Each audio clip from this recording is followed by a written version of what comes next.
Well, thank you, and I want to thank all of my colleagues for their hard work. We're here today, as everyone knows, because a year ago tomorrow, Democrats and Republicans came together in just the way people want us to act, in a bipartisan way on a major issue where everyone compromised, and we addressed our broken immigration system. The bill we wrote was not perfect, and it's not everything that any one person wanted, but it was a good, reasonable compromise that strengthens the border, offers tough but fair path to citizenship, reduces the deficit, and boosts our economy. It got broad support across the political spectrum, from the most liberal to the most conservative. And yet still the House can't summon the courage to bring a bill to the floor. The House has yet to act. Hope springs eternal, because Republicans know that if the House does not pass immigration reform, they'll be handing the House, the presidency, the Senate to Democrats in 2016, and we will write our own bill in 2017, and it'll be a bill less to their liking. The leaders of the House know that they're coming up to the edge of a demographic cliff, and immigration reform is the only thing that can keep them from falling off of it. A majority of their caucus knows it as well. An informal whip count before Cantor was lost indicated a majority of them said, let's move a bill forward, even if they don't want to vote for it. They know. They all know.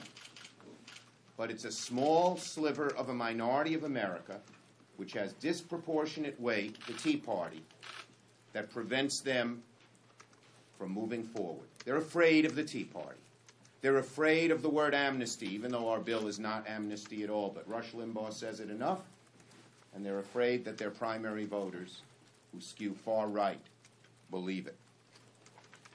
A majority of the Republicans in the House, therefore, are in the pray yes, vote no caucus, because they want to deal with the issue for the good of their party, but they're afraid of the Tea Party and the almost hateful anti-immigrant forces led by Stephen King.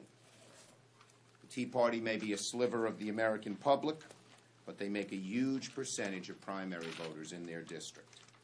So the question before House Republicans is this: will you let Steve King be your spokesperson, dictate to what your party does on immigration, which is nothing, for the next year and a half? That's what you're doing.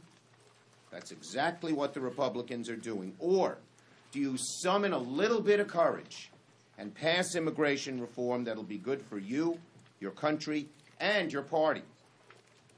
I'd encourage my friends in the House to look around and realize that the Tea Party, while still very powerful, is peaked. And in only one major election did they cause the demise of an incumbent, and that is Eric Cantor. If you look at the Lindsey Graham election, if you look at the Mitch McConnell election, if you look at the election in Oklahoma, Renee Elmers in a conservative district campaigned on immigration reform and won. Their fear is greater than the reality, but they're quaking in their boots, and America suffers. I'm still hopeful. Maybe they'll come to their senses, because people usually at the end of the day do what's in their self-interest.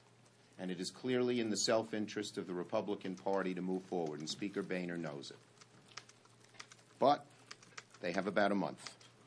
They have about a month to summon the courage to do what's right for their party and what's right for their country, to break the chains of bondage that the Tea Party has wrapped around them, which will consign them to minority status for a generation. Let's hope, for the good of the country, they summon that courage.